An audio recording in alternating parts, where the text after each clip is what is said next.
সব সময় আল্লাহর কাছে এই দোয়াটা যেন আমরা করি, আল্লাহ কিয়ামতের দিন তুমি আমার হিসাব নিও না,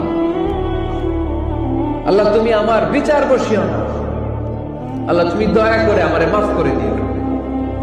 আল্লাহ যার বিচার করবেন ও জাহান্নামে যাবে, আর যার বিচার করবেন না সে জান্নাতে যাবে।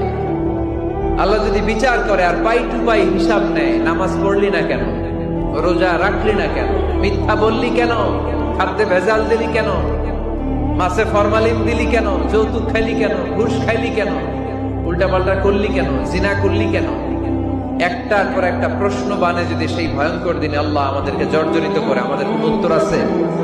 সেদিন আমাদের বাঁচার কোন উপায় আছে?